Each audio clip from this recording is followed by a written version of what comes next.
नहीं। नमस्कार साथियों, आज हम देखेंगे दिल्ली सल्तनत और दिल्ली सल्तनत देखे खिलजी वंश। और आज का टॉपिक है अलाउद्दीन खिलजी के। अलाउद्दीन जो खिलजी थे इनकी पुलिस और गुप्तचर व्यवस्था के बारे में। तो जैसे कि पुलिस व्यवस्था क्या है, केतवाल जो कोतवाल था, ये क्या काम करते थे, ये शांति और कानून के रक्षक थे। ठीक है, मतलब शांति बनाए रखते थे और ये कानून के भी रक्षक थे, मतलब कानून में भी शांति बनाए रखते थे।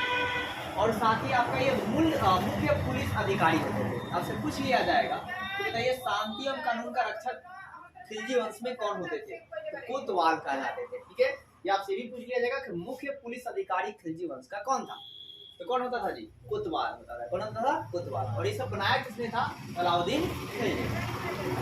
फिर आप कहेंगे गुप्तचर विभाग का प्रमुख अधिकारी को क्या कहते थे, तो बरीद ए मुमालिक। क्या कहते थे, बरीद ए मुमालिक। तो गुप्तचर विभाग का अधिकारी क्या था, बरीद ए मुमालिक था।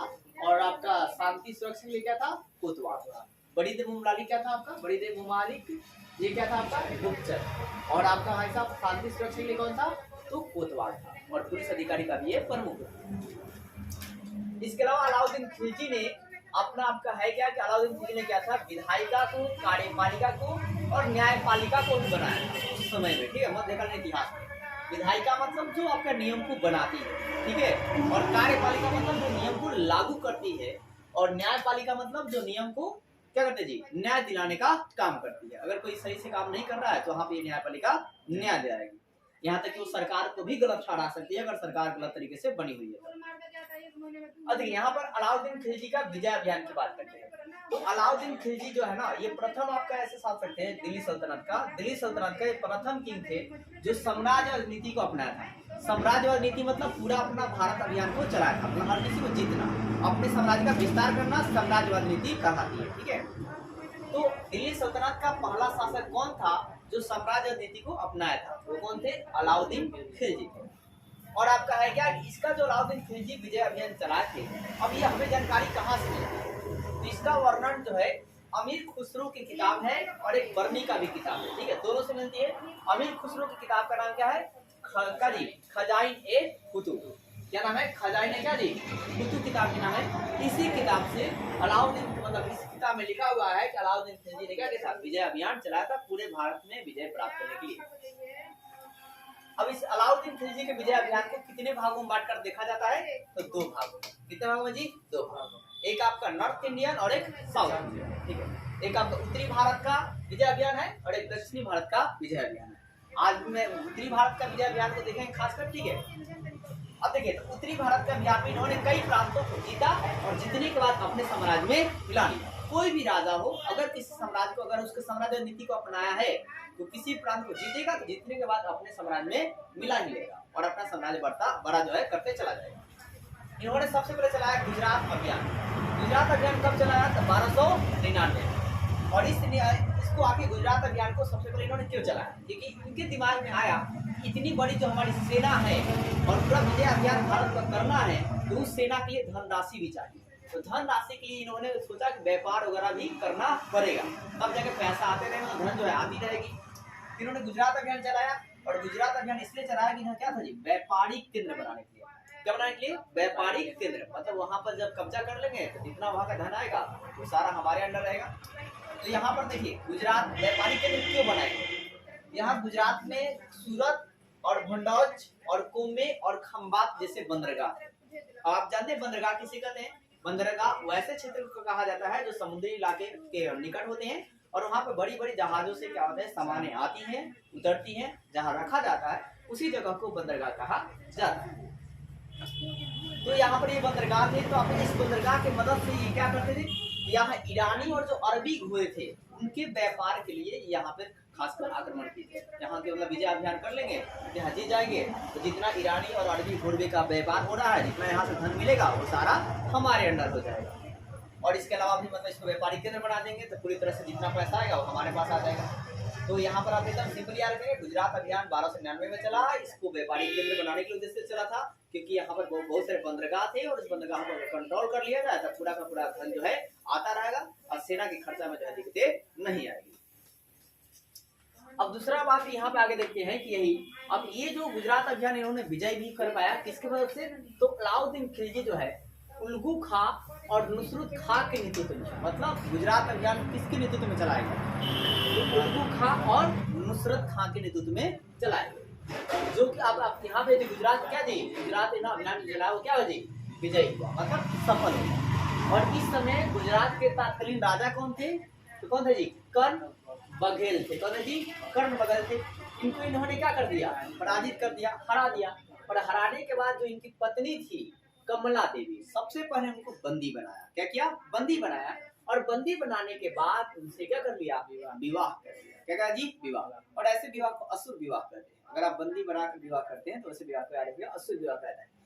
इसके बाद कमला देवी को एक उपाधि दिया, बोला कि आपको अभी इस टाइटल दिया जाता है, आपको इस नाम से जाना जाएगा, मलिका ए जहां। क्या जी? मलिका क्या जी? जहां, मतलब एक रानी की तरह रखा जाएगा। फिर इसी दौरान इसने मतलब आपका है क्या, सोमनाथ मंदिर को भी क्या किया? क्षतिग्रस्त किया। मतलब ठीक है, लूटपाट के चक्कर में ही उसको कुछ छोड़ दिया। और सोमनाथ मंदिर कहाँ जी? गुजरात में है, या गुजरात में देता है, कभी सौराष्ट्र में देता है। ठीक है, तो आपने गुजरात अभियान में क्या देखा? गुजरात अभियान कब चला? 1299 में चला। किस लिए उद्देश्य था? कि वहाँ व्यापारिक केंद्र बना दिया जाए, जितने भी बंदरगाह हैं वहाँ पे कब्जा कर लिया जाएगा, तो जितना धन आएगा वो हमारे पास आएगा, जिससे सैनिक की सुरक्षा जो काम है वो आसानी से कर लिया जाएगा। यहाँ पर मतलब इस विजय अभियान को विजय करने में किसका नेतृत्व रहा? तो किसका? उल्गू खां और नुसरत खां का। फिर यहाँ पे मतलब वहाँ के शासक उस समय कौन थे? तत्कालीन शासक तो कौन थे जी? आपके कर्ण मेघल थे। यहाँ का शासक कौन था? कर्ण बघेल था। और कर्ण बघेल को हराने के बाद उसकी पत्नी थी क्या थी? कमला देवी। उसको पहले बंदी बनाते हैं, बंदी बना के करते हैं जी, विवाह कर लेते हैं, और विवाह के बाद उसके टाइटल देते हैं, उपाधि देते हैं, इसका नाम क्या जी? मलिका ए जहां। इसी दौरान क्या करते हैं? सोमनाथ मंदिर को भी तोड़फोड़ ये लोग करते हैं। और जो कि सोमनाथ मंदिर का है तो गुजरात। अब यहीं से इन्हें एक मालिक कपूर नाम का गुलाम मिलता है। क्या मिलता है जी? मालिक कपूर का नाम क्या जी? गुलाम मिलता है। और उस गुलाम जो लेकर जाते हैं, तो यही गुलाम कालांतर में आगे चलकर इनका सबसे विश्वासी और अनुष्ठान जो गुलाम जो है बनता है। अब दूसरा हम लोग देखते हैं रणथंभौर का अभियान। तो रणथंभौर का जो अभियान है ये कब चलता है? 1300 से 1301 के बीच। ठीक है, एक साथ, क्योंकि ये बहुत बड़ी मतलब रणथंभौर जो था बहुत मजबूत इलाका था। तो इसके बारे में पढ़ते हैं, रणथंभौर पर आक्रमण करने का क्या कारण था? आखिर रणथंभौर पर ही गुजरात पर आक्रमण क्यों कर दिया गया? तो देखिए, रणथंभौर पहले बात यहाँ पे सामरिक स्थिति, मतलब यहाँ पे बहुत ज्यादा धन दौलत था। ठीक है, अब ये धन दौलत क्यों था? क्योंकि यहाँ पर राजपूतों का शासक था। ठीक है, शासन था। तो यहाँ पर राजपूत का शासन के साथ साथ ये भी भय था इनको कि यहाँ राजपूत जो शासक है, इन्होंने गुटबंदी बनाने का इनको भय था। अगर ये गुट बना लेंगे पूरी तरह से, मतलब मिलकर मेरे को ही मतलब आक्रमण कर देंगे, वहीं कहीं हार जाऊंगा, इसलिए पूरा कि उसके आक्रमण करने से पहले ही आक्रमण मारो। ठीक है, इन्होंने सामने की स्थिति के लिए और राजपूत शासकों की गुटबंदी न बना पाए, ठीक है, इस उनको डर था, इसलिए उन्होंने क्या किया? आक्रमण मार दिया। फिर इन्होंने इनकी जो किला थी, जो राजपूतों को किला बनाया था, किला मतलब पूरा जो चार दीवारी थी। ठीक है, अब पटना में भी जाएंगे, जैसे कि आप देखिए कभी आप गए होंगे, तो वहाँ पर भी एक किला मिल जाएगा पहले ही, और उसके बाद आप अंदर प्रवेश कर पाते हैं। मुसलमपुर में प्रवेश करने के लिए आपको मतलब किला से गुजरना पड़ता है। तो आपका है कि देखिए वहाँ पर किला जो क्या था, बहुत ही मजबूत थी। वहाँ की जो दीवारें थी, जो पंजीर थी, वो भी क्या थी? मजबूत थी। जो दरवाजा था, और उस समय यहाँ के जो राजा थे वो कौन थे? हमीर देव चौहान थे। कौन थे? हमीर देव चौहान। ठीक है, चौहान भी लगा सकते हैं। हमीर देव कौन थे? चौहान। अब इसके बाद हुआ क्या? फिर से एक बार आप सुनिए, हमने आपको क्या बताया? रणथंभौर का अभियान आखिर यहाँ पर क्या होते हैं? अलाउद्दीन खिलजी क्यों चलाया? यहाँ आक्रमण करने का पहला उद्देश्य ये था कि यहाँ पर भाई साहब बहुत ज्यादा संपत्ति थी। दूसरी बात थी, राजपूत शासक थे, तो उनको डर था कि ये शासक मिलकर गुट न बना ले। तीसरी बात ये था, यहाँ पर अन्य कारण क्या था कि जब इन्होंने गुजरात अभियान से ये लोग वापस आ रहे थे, तो बंटवारा का बात आया, मतलब सैनिकों में बांटा जाए।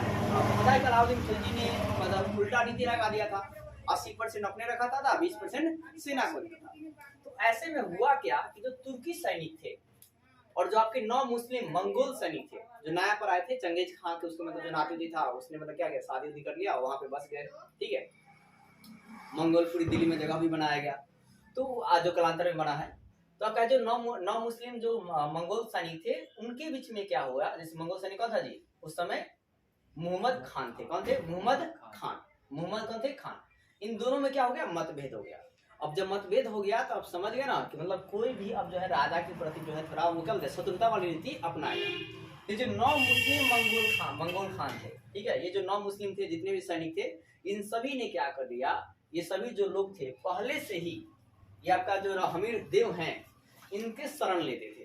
इनके शरण किस लिए लेते थे भाई साहब? बचने के लिए, ताकि कोई राजा हमें मार ना दे। जब इनसे ये शरण लिए किससे? हमीर देव से, तो ये जो है ये किसके दुश्मन कहलाएंगे? अलाउद्दीन खिलजी का। ये आक्रमण करने का यहाँ उद्देश्य ऑलरेडी, ठीक है, इसके दुश्मन कहलाएंगे। तो इस तरह क्या होती है कि जो नॉन मुस्लिम मंगोल हैं इनसे क्या होती है? अलाउद्दीन खिलजी से शत्रुता हो जाती है।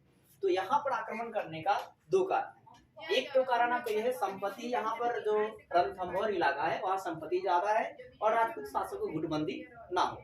दूसरा डर ये था कि जो नौ मुस्लिम मुगल हैं वो भी हमीर देव के क्या जी शरण लेते हैं, और शरण लेते हैं तो हमारे साथ विश्वासघाती कभी भी ये कर सकते हैं। ये दूसरा कारण था। तो इसलिए इन्होंने क्या किया कि ये अलाउद्दीन खिलजी जो है अपने सेनापति नुसरत खां के मदद से, इसके अलावा भी क्या किया कि जो ये हमीर देव हैं इनके ही कुछ आदमियों को कुछ पैसा देकर क्या किया, अपने पक्ष में कर लिया। जैसे आपका है क्या, रतिपाल और रणमल राजपूत सरदारों को क्या कर लिया, अपने पक्ष में लिया। उनके मदद से इस रणथंभौर का जो अभियान है उसे क्या करता है, विजयी कर लेते हैं। तो ये रणथंभौर का अभियान में, और इसके बाद इसी समय अलाउद्दीन खिलजी के साथ कौन था, आमिर खुसरो भी इसके साथ थे। मतलब यहाँ पर आक्रमण करने के लिए पूरी प्लानिंग करके आ जाती है कि अगर हम मतलब कोई भी कमजोर भी पड़ता है तो दूसरा इस अभियान को संभाल लेगा। तो देखिए एक दो नहीं संभालते हैं इस अभियान को, अलाउद्दीन खिलजी भी इसमें टपके हैं। यहाँ पे इसका सेनापति नुसरत खान भी है जो बहुत ज्यादा मतलब भयंकर है, जो यहाँ भी मतलब अपना पहले अपना मतलब दिखा चुका है मैं कितना पावर में हूँ, ठीक है। फिर यहाँ पर किसको साथ में लिया, एक बार अमीर खुसरो को भी साथ में लेता है, जो भी वो भी डेंजर होता है। अब जब अलाउद्दीन खिलजी का स्टोरी आप देखिएगा तो अमीर खुसरो मतलब चतुर भी रहता है। वो कहता है कि अलाउद्दीन खिलजी अगर मतलब बोलता है तो जो मलिक ला कर देता है ना, मतलब जो उसको ला कर देते हैं कि मतलब इसको क्या बोलते हैं, ये आपके लिए कुछ भी कर देगा। तो मजाक में अलाउद्दीन खिलजी बोलता है कि इनकी हत्या कर दीजिए, जो लेकर आ रहा है। तो मजाक में सीरियस लेना और मजाक उठाकर मार देता, मतलब उसी समय उसकी हत्या कर देता। तो मतलब अलाउद्दीन खिलजी का जो है ना वो पूरी तरह से मानता है अमीर खुसरो, जो मतलब जो कहता है वो करता है, पूरी तरह से जान की मतलब बाजी लगाता है। तो इसलिए इसको ले लेता है साथ में। फिर इसके बाद ये अलाउद्दीन खिलजी ने क्या कर लिया, जो रतिपाल थे और रणमल थे, ये राजपूत सरदार ही थे, इनको भी करता अपने पक्ष में करता है और यहाँ पर आक्रमण हो जाता है। तो अब